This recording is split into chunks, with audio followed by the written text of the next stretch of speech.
how's our...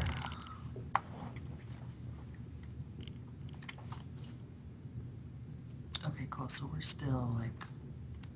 We haven't changed anything, so alright. In this one, Hulber, and this character. Hey everyone, I'm Rob Lashley, aka Graculin with MMORPG.com, and tonight we're doing an early preview of the Riders of Rohan expansion for Lord of the Rings Online. I have with me two people from the Turbine team, Leo Tan and Hannah Foell. Leo, Hannah, do you want to take a minute to introduce yourselves? Hi, I'm Hannah Foell. I'm the associate producer on Lord of the Rings Online.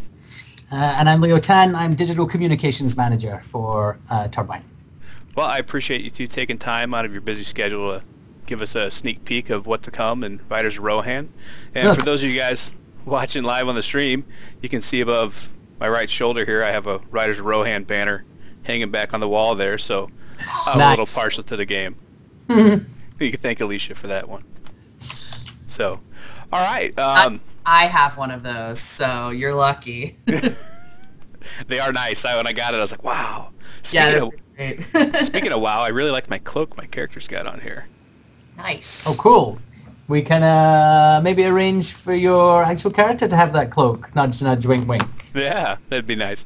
All right, so let's get started, shall we? What do you want to...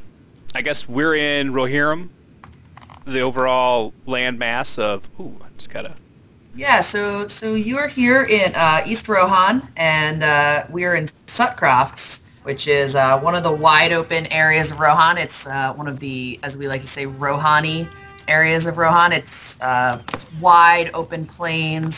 Oh, and look at that. We already found a warband. I thought that was quite fortuitous. A roving warband popped up right in front of us.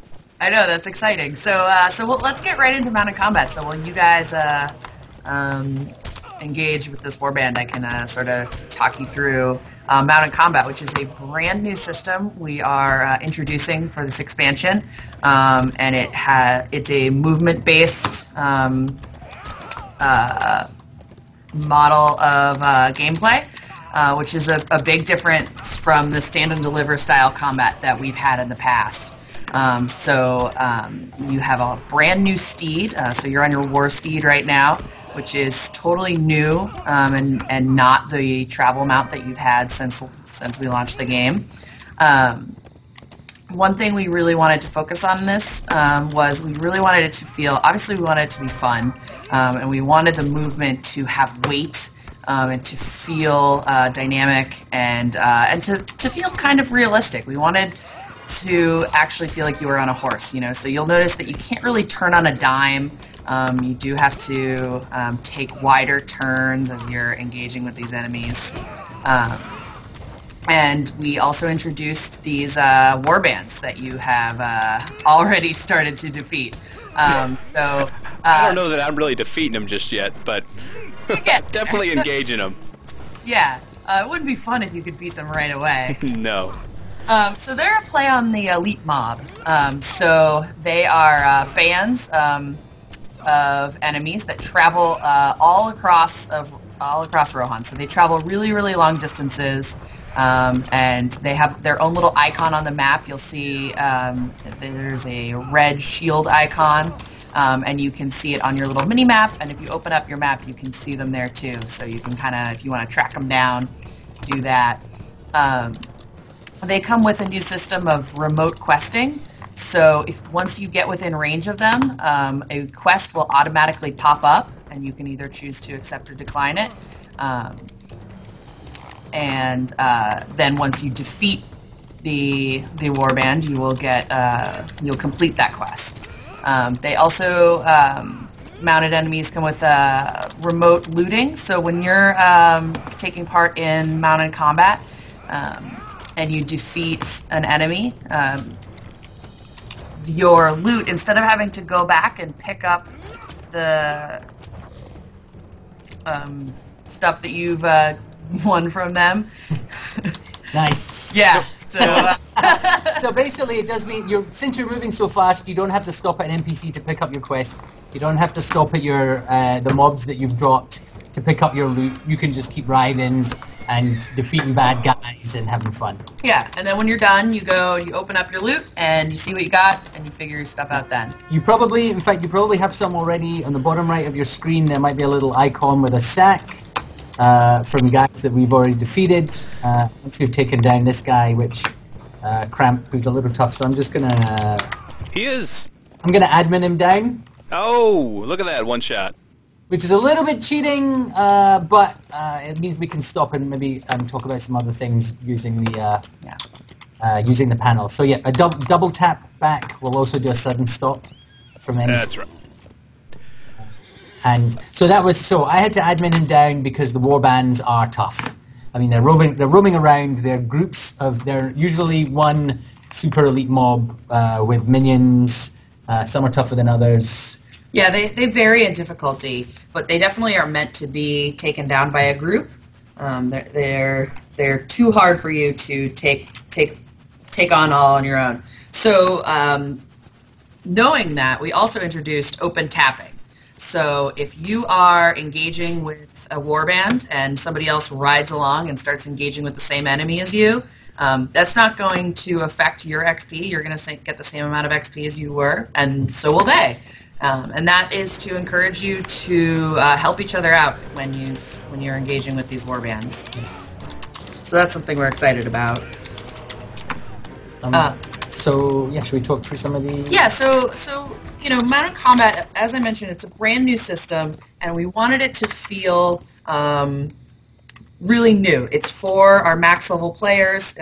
You know, we wanted to give them a new system to learn and to master. So we wanted it to be a deep system that had a lot of ways to engage with it. So one thing you'll notice, if you hit Shift M, your mounted combat panel will pop up.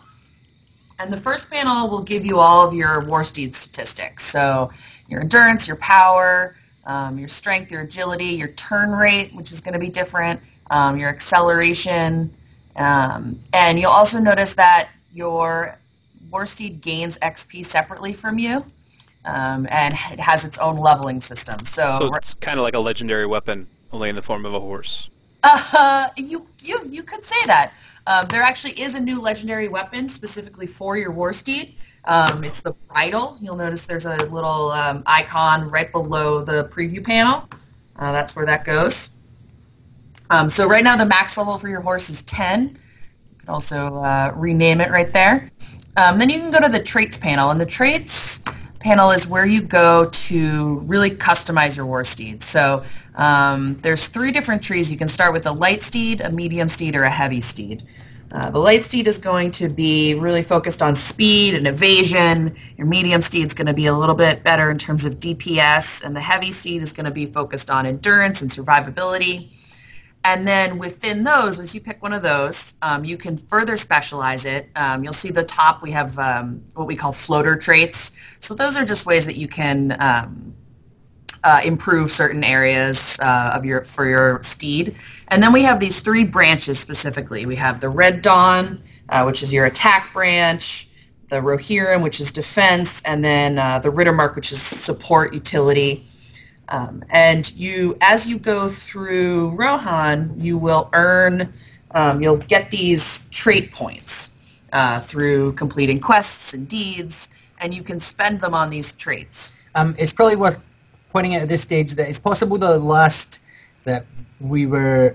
person who used your character, we just admined in like 100 trait points, and they've maxed every single box. No, I'm currently at 29. Oh, perfect. Perfect. I'm looking at every single trait point spent. That's why I thought yours might be the same. No. Yeah. In Rohan, you can earn about, I think there's a max of 50 that you can earn. That'll give you the ability to max out one of those branches and also get some other traits in there. And then what you can do is you can save a set of traits that you've spent in a spec. So you can see over the right, you have the trait specs. You can save them and then use another one for something different. So one thing that we found is that a lot of people use different specifications for different situations. So they might have a totally different set of specs for when they're playing by themselves as they will when they're playing in a group. Sure. Like if you're, for instance, if you're playing Guardian and you need to be really tanky, you would have a heavy steed traded out to be tanky and to survive.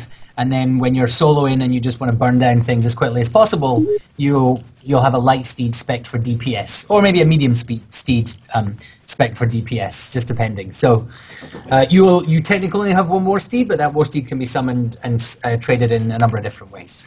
Right, I noticed here that it has 7 available specs. Is everybody going to start with 2 trait specs at the beginning? Yeah, I believe so. Okay. Yeah, so you'll start with 2. And one thing that we found, so when we did Mounted Combat, the Mounted Combat team did multiple play days every week where we played with the system, we tried out all the changes we'd put in, and we sort of found what we liked, what we thought was fun, and then we iterated on it, we tried out the new changes. And one of the things we found in that is that everybody had sort of their own favorite way to spec a horse. So everybody sort of was like, well, I play on the medium steed, and I make sure that it's really fast and hits hard.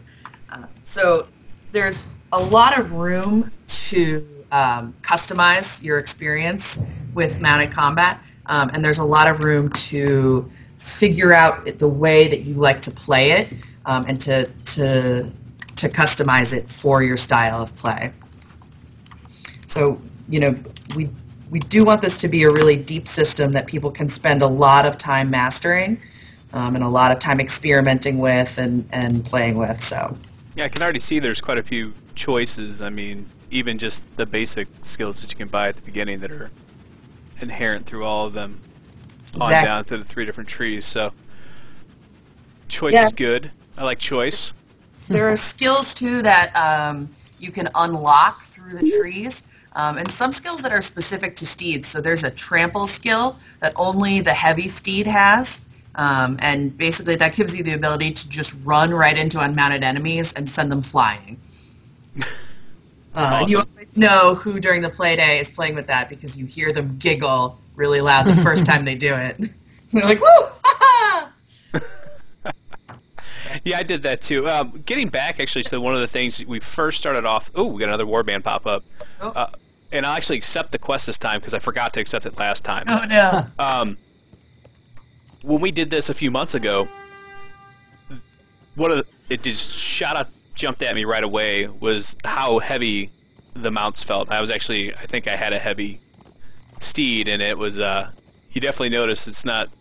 You just don't turn. You can't sit there and do 360-degree turns, where you're standing at. Yeah. So it's very nice and adds a different, interesting dynamic.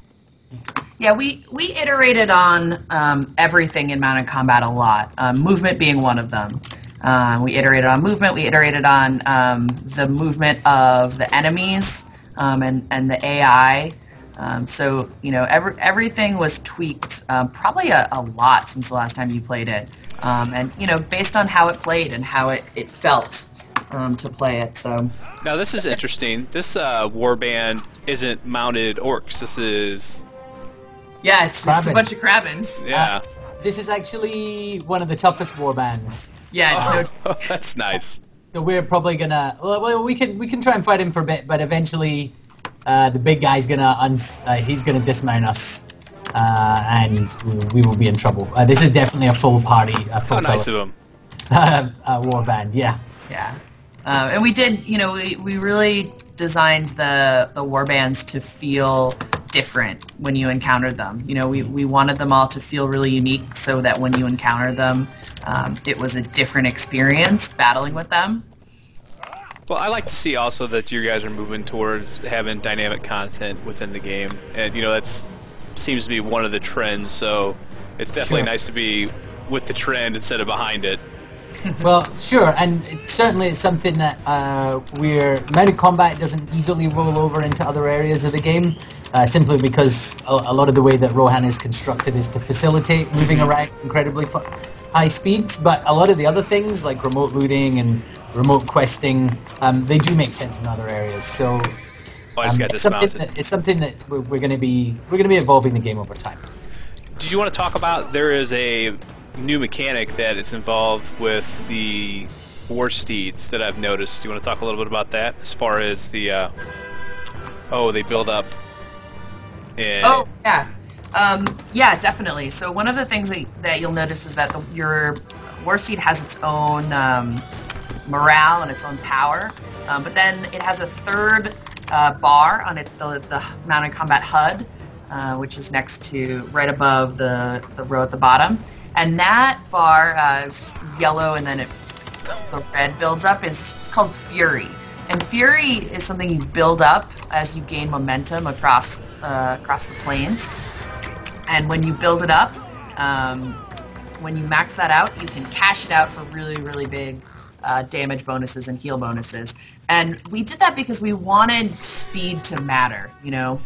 We wanted it to have more damage when you were moving really quickly across the plains.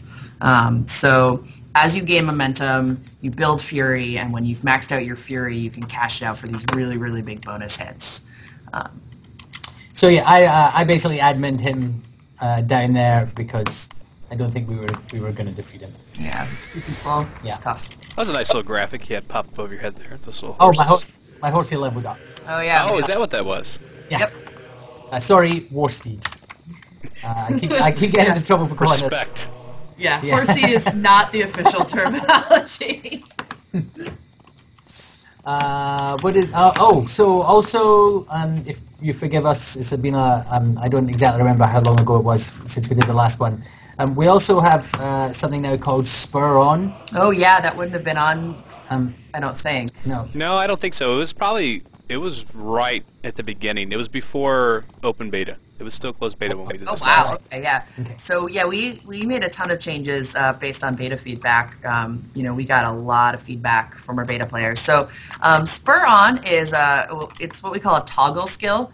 So you toggle it on, you click it, and then once you've clicked it, any skill that you queue up, it becomes what we call a move to skill. So it automatically directs you to the enemy that you have targeted.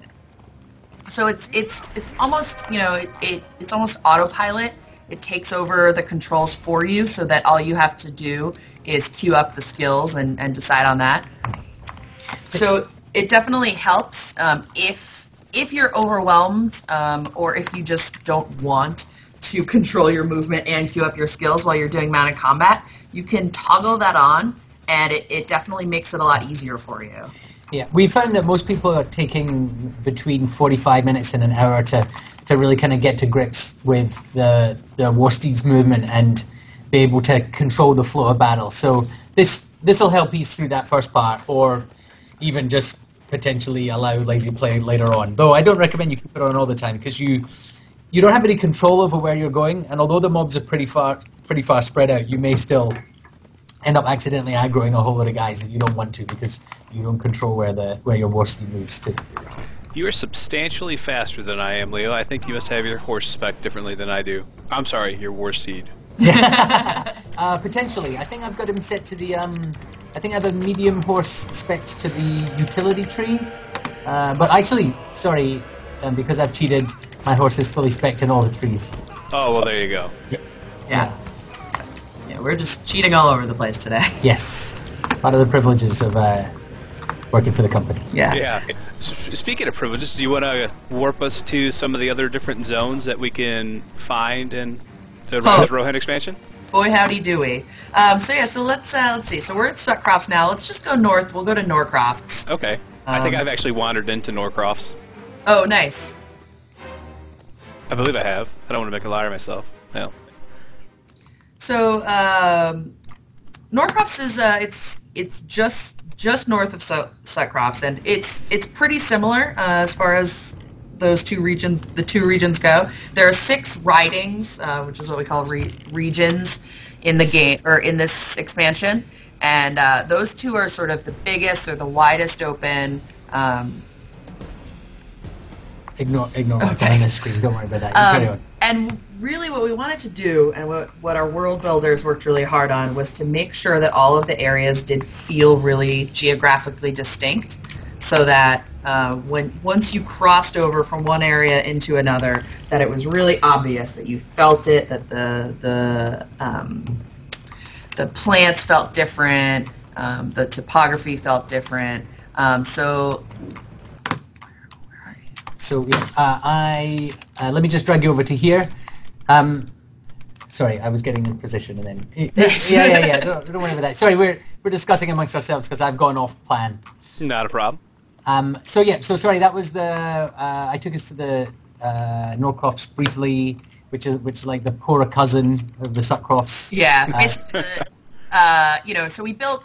A lot of the lore we took directly from Tolkien, and then some of it we had to, build ourselves based on the world and the character of the Rohan that he had built. All of the ridings do have their own very distinct characters. So the Sutcrofts has always had the best farmland, so they're very well off, and they also up until recently the war hasn't really come to them. So they have only recently begun to be attacked by the forces of Mordor and Isengard. And these, a lot of this expansion is really about bringing Rohan to life, drawing on various different parts of the literature, the poems, the descriptions of the different tapestries and mead halls and areas to create. It's not completely described, so a lot of this is our own creation of an entire culture, and so we wanted to kind of a good way to show the difference between some of the different towns is we brought you to Cliving, and if you just want to pop through that doorway up to the building we walked to and into the mead hall, we can do a mini tour of the mead halls. Oh, I'm already touring. Sorry, I got ahead of you there. No worries. I'm sorry, just real quick for the uninitiated, since you did mention the fact that you had to draw upon the canon, but you still had to create some of your own story. Where actually in, the books would we be for the uninitiated? Yeah, so we are at the end of the first book, beginning of the second book. So where we are in the timeline of the expansion is actually after the Fellowship has broken. So Boromir has been slain. Sam and Frodo have headed off to Mordor. Merry and Pippin are on their own, and the three hunters are actually running across Rohan. So it's and at this point, the war has come to Rohan. King Theoden is under the influence of Grima Wormtongue and has outlawed hunting orcs in Rohan. So that is one reason why the plains of Rohan are very overrun with orcs at the moment. So that's where we find ourselves timing-wise in this expansion. All right, thanks. Yeah. So Cliving is the main city in Norcrofts, which is the area that we've been in for a little while. And it's where you'll get to meet Athelward, who's essentially the local lord. So each area has its own lord, and then each town has its own thane. And they all are loyal to King Theoden, but, there's a lot of smaller areas that have to be ruled. So they do so, and you get to interact with a lot of them, and you get to fight alongside them and help them in their battle with the orcs and the Easterlings. Oh, I clicked on him, and now I'm in a different mead hall, it looks like. Yeah, it's just great timing. Because I clicked on the guy, and right as I did that, I clicked on one thing, and you took me to another place. All right, yeah, sorry. I went ahead into this place and then dragged you over, sorry. Yeah. No, it's okay. So all of the mead halls, you can see, have very distinct characters, and they, as all of the sort of areas have their own distinct characters. So we're in Wallstow right now, which is one of the smaller areas in the south. And then we can head over to the Wold, and a little town called Floodwind. And the Wold, we'll see some of the landscape of the Wold. The Wold is really sort of hard and dry and rocky. and it's always been pretty removed from Edoras and from the king. So all of the people there have been really self-reliant, and so they're very, very proud. You can see that there's a lot of banners with the Floodwind,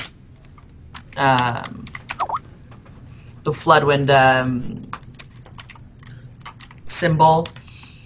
You can see this is actually my favorite mead hall, mostly because of all the mead.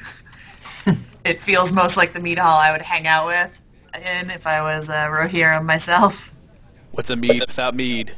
Exactly. Or mead hall without mead. Mead without mead is really bad. Yeah, mead without mead is extra bad. Although I guess that's just air. Yeah. So again, here, to give you sort of a little backstory, that's Radwig up there. Radwig's another character that you meet, and I think he's 15 or 16. He's really young, and his father was killed in battle, so he's now the Thane, and he's trying to lead his people, and he wants to charge out onto the field in battle, and his mother is like, no, please don't do that. So you actually you fight with him, and you help him sort of figure out what he should do next, and there's a lot of quests that you do in that area with him. And we've gone now to Snowbourne, which is in Sutcroft. And as I mentioned before, Sutcroft is the very rich neighbor to the south. So you can see this mead hall is very, very fancy. With their nice fire pits in the middle of the mead hall. I know, right? All their food on the table. They actually have food. Yeah. I also want to take you to my favorite mead hall, but I can't remember what the sad one. Oh, that's Elfingel's. Oh, right. Okay, I'll let you wander around and have a look at that, and then when you're done, Yeah, I'll take you to Leo's favorite. Yeah. I proclaim this mead hall for myself. I'll have the bigger one that we'll finish on. Yeah. All right, let's take a look at your favorite one, Leo. All right. Yeah. Everybody definitely has a favorite. And again, because they are so different. So yeah, so this is Leo's favorite, where everyone's crying. It's not that they're crying that I like. It's that I feel like the strongest emotional connection in this hall, and because everywhere, it's all like mead halls are a celebratory place. We expect them to be social hubs for players. If you want to role play, this is a great place to hang out.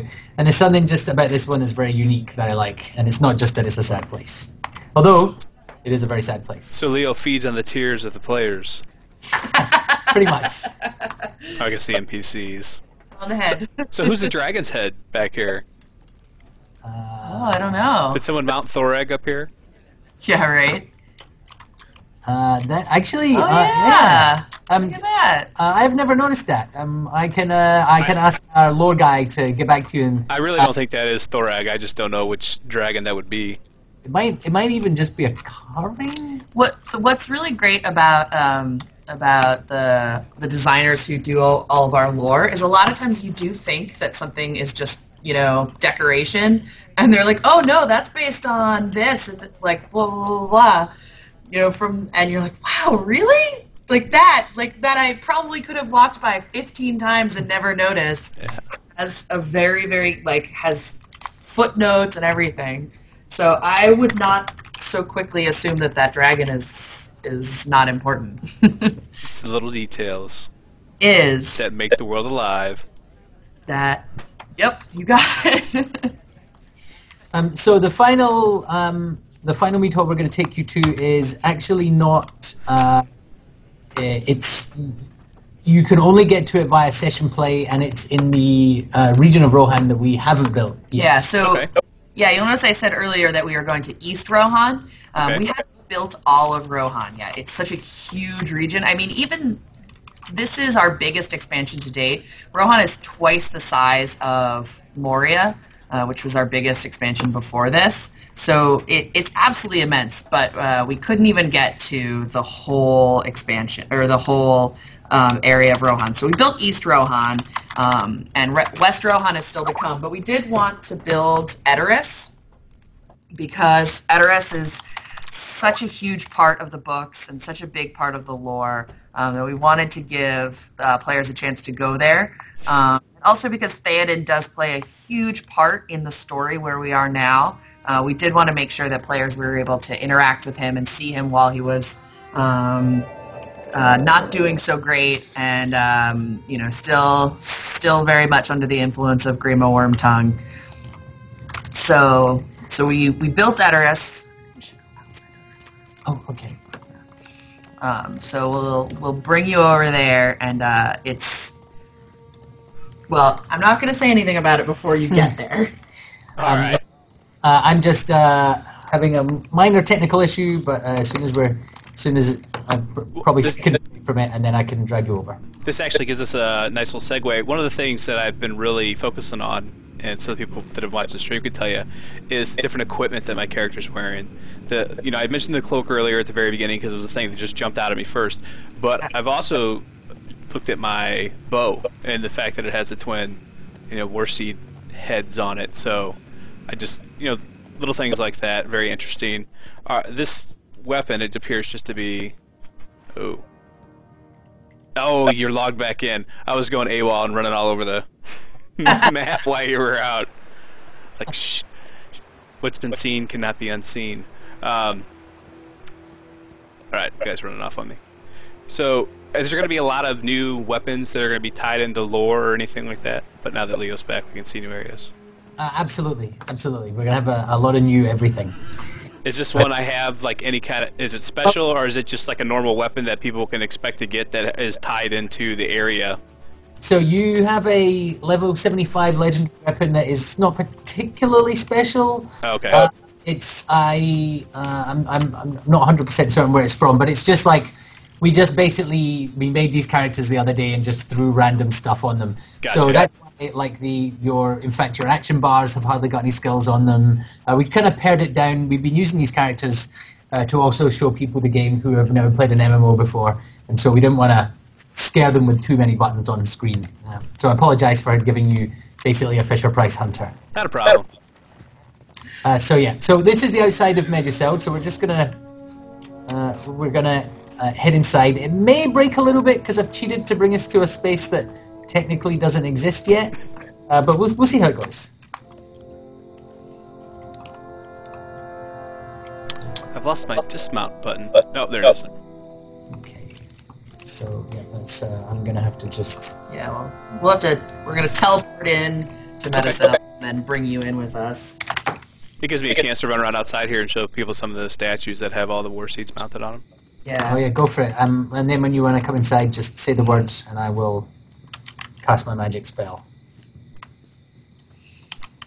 Yeah, our art team put a lot of work into making Rohan feel really, really rich and full of those details that you mentioned. And when you get inside Meduseld, you'll see sort of one of the places where that comes to life in a pretty big way. And the peasants are very, very poor down there. Yeah. You can go ahead and pull me in.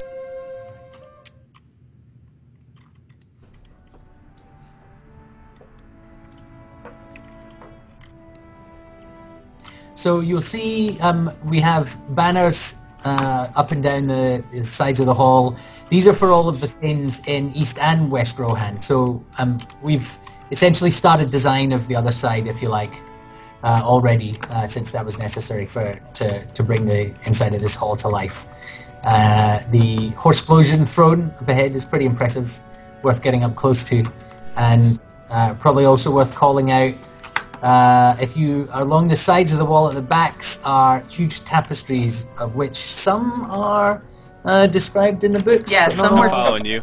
Yeah, some are fully described in the books, and we designed them based on Tolkien's descriptions, and some of them are pulled from the Rohirrim history that Tolkien writes. So he says how many tapestries are in Meduseld, but he doesn't describe all of them in detail.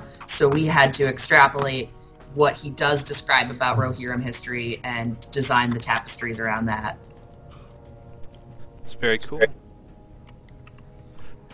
I'm going to give everybody a nice little close-up of all the tapestries on the walls.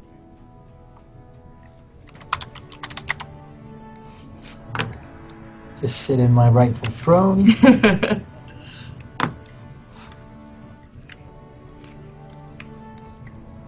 It's kind of a spoiler bringing you here, because I think this is probably one of the... Well, it's certainly one of my favorite places in the game, and is quite a moment when you come here. But it would probably be remiss of us not to show you, so... Well, the people that are watching live from the comfort of their basements are really enjoying the preview, so they say thanks.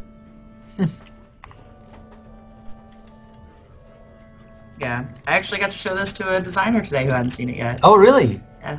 Sweet. I know, that was exciting. She was like, "What? It's done? I haven't seen it!" I'd have taken credit for most of it. Yeah, I was like, "Well, I built this." Yeah. You like my horse throne? I did that. It is very nice. Oh, yes. So yeah, we our concept artists took a lot of the inspiration from for Rohan and for all of the art that you see here from Norse and Dutch cultures, and also the Goths, who were horse riding people that Tolkien was inspired by. So we took the cultures that Tolkien was inspired by when he created the Rohirrim, and then we were inspired by them to build their culture. Yeah. Well, Okay. I have to say you guys did a very good job on this. This is my favorite meat hall now. Oh, Thank you. see, everyone has a favorite. Yeah. Oh, they won't let me up the stairs. I can't rafter climb. That's not fair. It's Leo's favorite thing to do too. Anytime we go into a mead hall, he immediately goes as high as he can, and then just. Yeah. So now we're going to head over to some of the less populated areas, but some of the most memorable from the books. So we're going to start in Fangorn. Or potentially we are. Oh, yeah. So we are going to teleport you right to one of the Ents. That's Ashlim, one of the Ents. So you get to interact with a couple different Ents, actually. And at this point, as I mentioned in the story, Merry and Pippin aren't in... they're not in Fangorn anymore, so you're not going to get to... Ashlim wishes to relay a memory Oh. to you. Yeah, he's gone into a... Was I not supposed to do that? Oh, no, that's fine. We saw that you left, and we weren't sure. Go for it. So, yeah, no, absolutely go for it. Is that actually, I don't know. I haven't done this quest yet. This is so he's in a single-player session play? I think this is the one where he sees Merry and Pippin. Ah. I do. Oh, Yeah, right. you see Ashlim saw Merry and Pippin, so you kind of get to see his memory of them. So we did really want, even though at this point in the story and where the timeline is, they've gone, we did want you to at least be able to see what happened to them while they were in Fangorn. Because this is such a critical part of the book. And you can't be there because you weren't there in the story. So we've had to find creative ways to take the player there. Yeah, so you get to talk to Ashlim and see what he experienced. Get to view his memory of two little hobbits. Who are so adorable. Like, Merry and Pippin kill me. Not necessarily the words I would use for them. I could say I would use adorable. So Rob being in there, I can come out. I was just wanted to... Oh, is it? Okay. Yeah, he could just hit. I think I can... You're welcome to stay in there if you're enjoying it.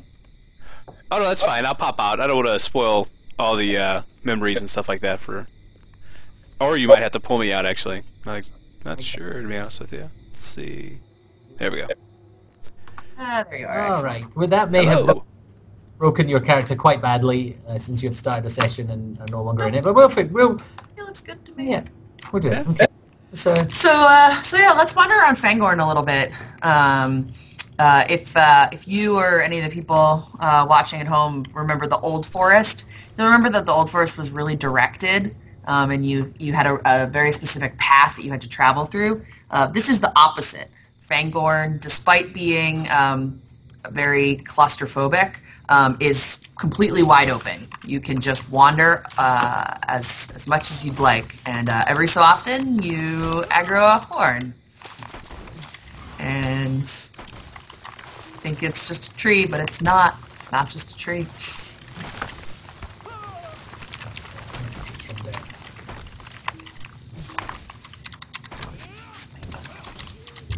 Oh, you can take him down there, sure. Oh yeah, let's take him down naturally. He's a. We got him.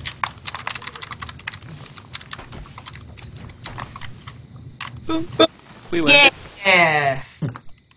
No What a- cheat necessary. I got loot. Nice.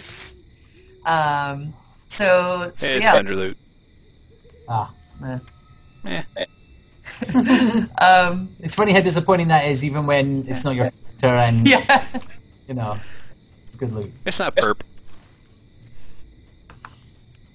Oh, water. Yeah. So we put Turbine in, does a wonderful job with Uh, the water. and we actually put in some improvements to our water this Oh, time. it did, yeah. I don't think you had a mist on top of it last time. Oh. It's very specific to Fangorn. Did find out that the Worsted, in fact, cannot swim very well. Yep. Yes. Worsted. Not really. It's not really ideal to be mounted in Fangorn in general. It's pretty. They're not. There are a lot of places where you can be mounted, but generally speaking, you shouldn't. But it's pretty obvious to you as you start moving. Fangorn is actually very specifically designed not for mounted combat. There's just so much stuff. We designed all of the areas. All the world builders designed all the other areas very specifically to accommodate mounted combat, which is actually harder than it seems, because you want to make a space really beautiful and appealing and interesting to look at, but you can't make it too full of stuff, otherwise it's not fun to ride a horse around. So that was something that that definitely was a learning experience for them, and I think they ended up doing a really great job.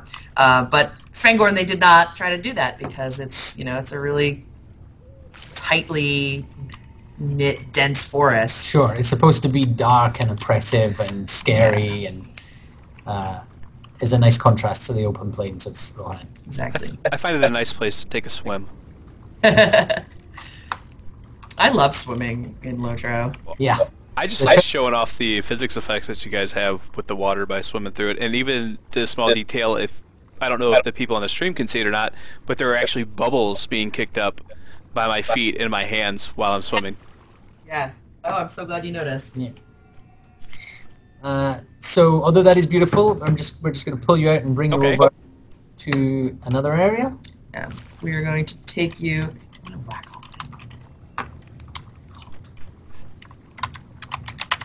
I have. This has happened to me a couple of times today. I'm just going to. I lied about bringing you somewhere. I'm just going to reboot the client.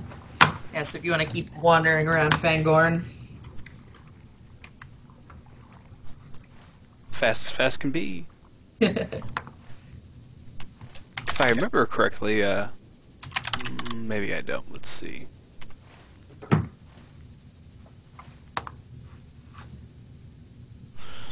I want to say I found Gandalf around here last time. He's on Treebeard Hill. Yeah.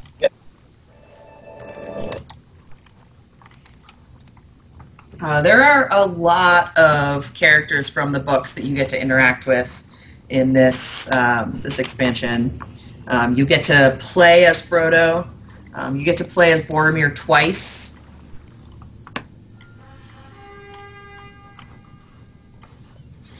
And you'll get to. When we get you over to the next place right outside of Fangorn, you'll get to see one of the other characters that you interact with. No, I hear typing. I'm running fast.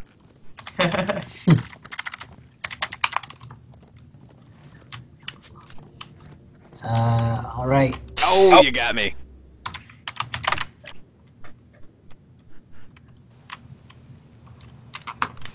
So this is Eomer's Vengeance, and otherwise known as Pile of Orcs.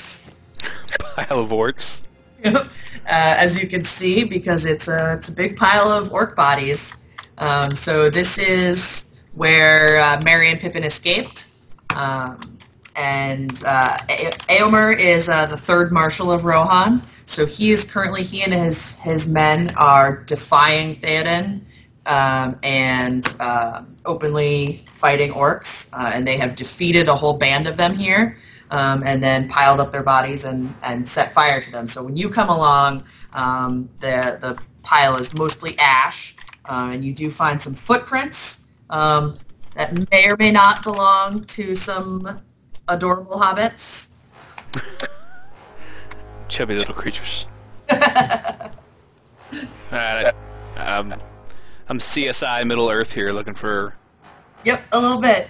And Éomer is a character that you actually get to interact with a few times in your travels across Rohan.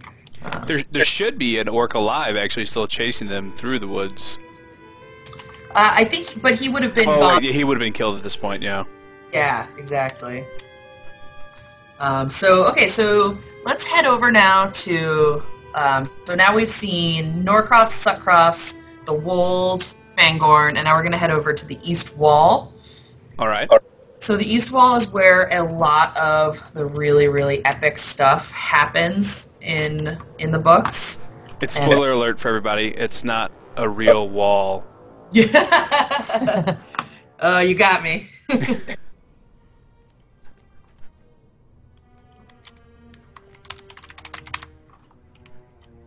I don't know if you guys can see it, but there's a pretty nice ripple effect going on the water and the reflection of the mountain. And if you get close enough, you can see you used to be able to see the stars reflect in the water. Yeah, we actually also have all new skies that we put in for this expansion. So they're all new. And the moon is moving. Yep. New skies, new moon, new... Is that new? New yeah. New Argonath. Brand new Argonath. Yep. Uh-oh. Fall on the hill. There we go. So there we have the Argonath. And, the Argonath were another thing that, when our concept artists put together, their art for that, they just... ripped out the page of the book. Well, not ripped out physically. Who would do that? But the description in the novel was very, very descriptive, and it was pretty easy to take them from the passage. Yeah, I mean, describe them. They talk about their position and what weapon they have in their hand, and it's Isildur and Anaria. Yeah. The only thing the book doesn't mention is which one is on which side. Though Chris Pearson, who is our main man, he made an educated guess, and his educated. Sorry? Oh, I was going to say, do you remember which one is which? No. I was hoping you would step in and take over. So we did make an educated guess because, he made the guess that it's Isildur on the left and Anarian's on the right because Isildur ruled in what would become Minas Tirith, which is on the east bank, and Anarian ruled in Anorian, which would become Minas Mordor, which is on the west bank. So. Or they gifted each other with a statue and their own visage. Oh. And then they'd be on the opposite banks. Oh man, you need to have we need to get you in a face-off with Chris. No, I agree. I agree with what he said. That would make perfect sense. I was just arguing a counterpoint. Yeah, no, it's I love it. Yeah. You're not the first person to go against him on this, but you would. I've seen him in action, and my money would be on him.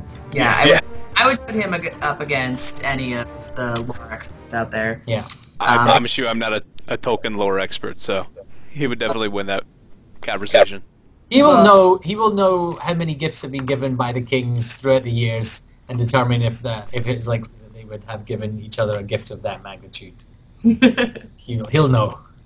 He would. Yeah. We have now brought you up to Amon Hen. And Amon Hen is a place that actually players can't come, except during one of the sessions. So you come up here when you're playing as Frodo, and this is where Frodo comes when he's trying to think about what he's going to do. So he sits on the seat that you're sitting on right now, and he almost puts the ring on, and he almost gets caught, and it's very, very, very dramatic, and he decides that the ring is too evil and too powerful, and he needs to go straight to Mordor. And then you can see actually over to the left the sister mountain, Amon La, which has the Seat of Hearing on top of it. And faces coming out of it. Yep, exactly. Yeah. I can bring you over here, but I'll ask you not to move very much because technically this area hasn't been built, and Yeah, we didn't actually build out all the physics of Amon Law because you can't come here. Okay. So we could hang out up here, but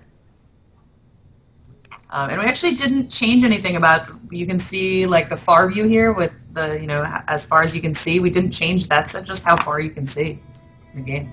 Kind of. turns out that it's how far you can see when you're up this high. There are just very few places very few times that you're up this high in Middle Earth. That is Tolkien's fault though, and not us. So feel free to take. Not a very mountainous region. Well, with some pretty big exceptions. So let's see. Oh, let's go. One of the things. Well, I don't know what else you have in store, but do you guys want to talk about Huitbold? Yeah, let's head over there.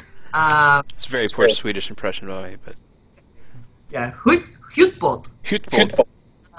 So yeah, it's internally we pronounce it Heitbold, but who am I to tell people how to say things? So yeah, Heitbold is our end game, and it is a solo end game, and the purpose of which was to enable our solo players to get raid level loot. So you come to Heitbold, which is a decimated town, which has been burned to the ground, and you complete quests, and the quests slowly but surely rebuild the town. So it utilizes phasing technology. So when you are inside Heitbold or right outside, you'll see the town the way it is in your game. So your progress will show to you, but you could be standing next to your friend who will see it totally differently because they are at a different stage. Yeah. So at the moment it's basically a completely burnt out ruins. But if we go in and wander around, you'll see there's a couple of areas which your character has started to renovate, and so you'll see some undamaged exteriors and the various parts of the town in states of repair. At any point, was there ghosts that we had to encounter in here, or was that me just imagining things? I wouldn't say that didn't happen, but I don't know of it. Yeah, Okay. I haven't seen anything like that. But Yeah. but I also haven't played all of the 150 or so variants of quests that you can do. Yeah, I haven't finished it yet, Yeah. so I couldn't quote whether or not. I thought it was something at the very beginning for some reason. Like you would encounter some ghosts in some of the areas, but I don't know. Potentially. Yeah? We're not telling you that's not there. So basically, most of our players, not all, but most play solo. For our story and for the epic storyline. So we really did want to give them a chance to get that sweet raid level loot. So you can get raid level loot by completing individual quests to rebuild Heitbold. Yep. Absolutely. In fact, let me just drag you over to the Yeah, I part. was gonna say we can show it to you. So this is the meat hall, which in your phase should look finished or should look rebuilt. I don't know about finished, but there's definitely a structure there. And I think if you go inside, it's not so great. But the three guys that I'm standing next to are vendors of hunters' top-level armor. So you'll be able to check out some of the loot that you will be able to get here.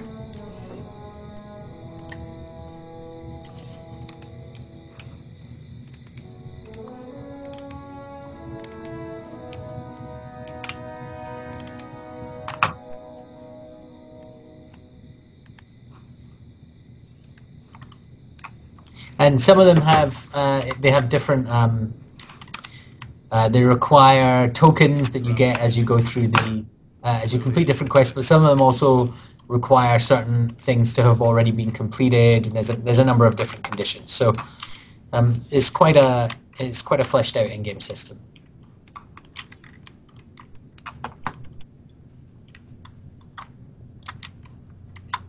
I'm just showing off the different sets of armor. Sure. Nice. And noticing the different symbols on the chest pieces. Oh yeah. Rather partial to the high-gold trapper Oh, nice. set. Let's just have a look. Oh yeah, yeah.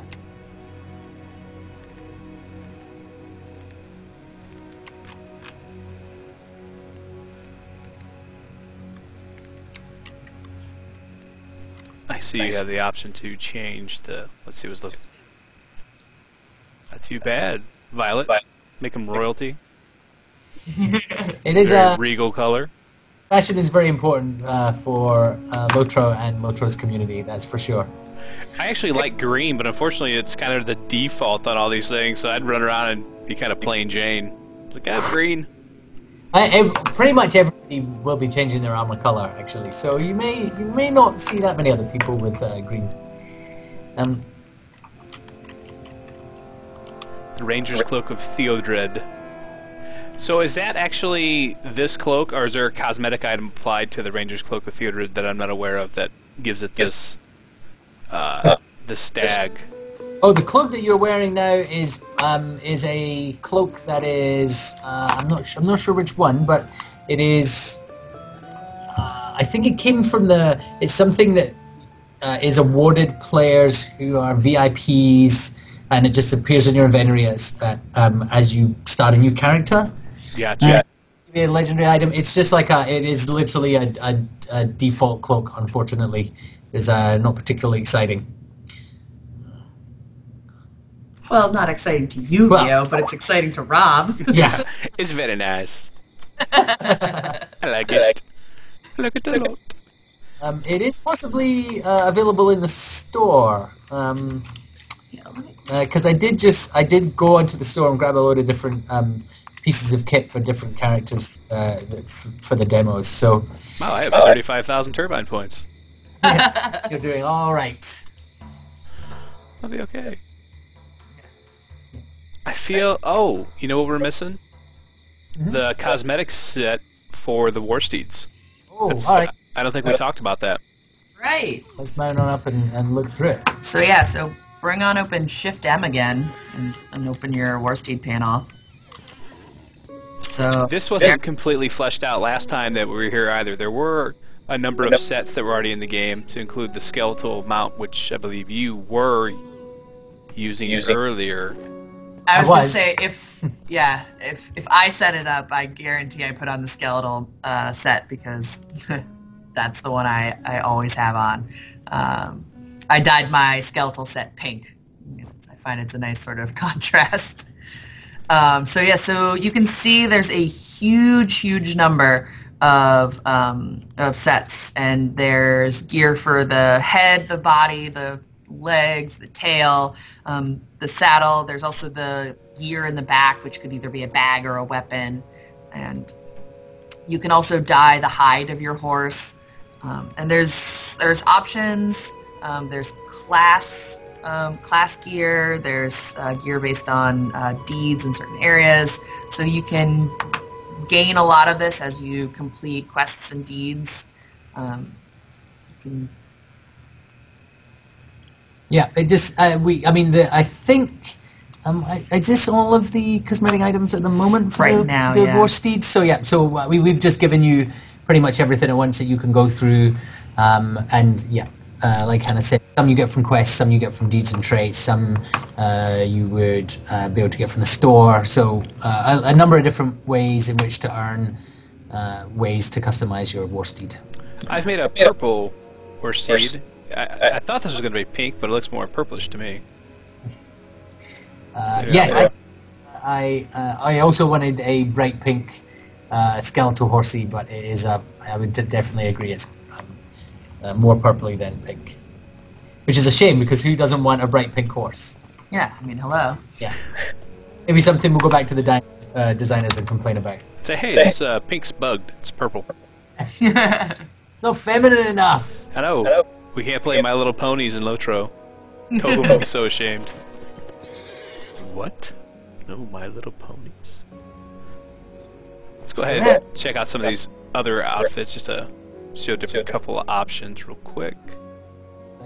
Yeah, and same thing. You know, you can save those gear sets. I just happened to get lucky and make a green one without even trying. You know, so if you find one set that you like, you can go ahead and put that in the search function up above. So to make it easier, because there are matching sets. Gotcha. I didn't know that, actually. Look at that. Banded leather. Oh, the banded leather one is great. I like that one a lot. The captain set, too, is really great. I feel weird about it since I play on a hunter, but, you know, I'm not going to... I can't get caught up in too much detail like that. What would the Guardians... Is there a Guardian set? I don't know that they're not all in yet. There is a... Guardian. Oh, you got it. Excellent. There's definitely a burglar, a runekeeper, a hunter. So if it's not in yet, it'll be there. And possibly if you have already got the travel mount, if you already have the travel mount that you've purchased from the store, you will already have the corresponding War Steeds cosmetic outfits as well. What was that you'd purchased from the store? The travel mount. If you have the travel mount of the burglar, for instance, okay. You will have access to the burglar travel mount item, to the burglar War Steed cosmetics.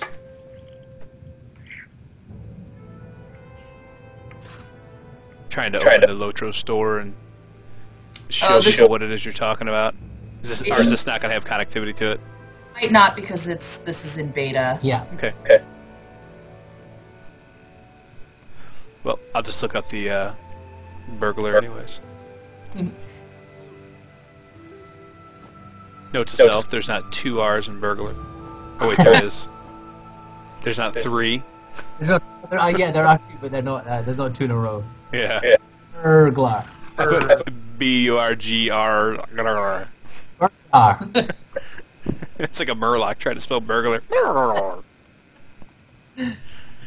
Sorry, wrong name. Oh, it helped if I actually applied those to the... There we go. Apply. Alright. Hey! Nice. Your horse looks a little like Zorro. Oh, yeah, it does. I need a sword. Oh, and then you've demonstrated my favorite horse animation. Our animators did a lot to make the horse animations really realistic, and I don't know why I really like how the horse puts his head down and backs up slowly.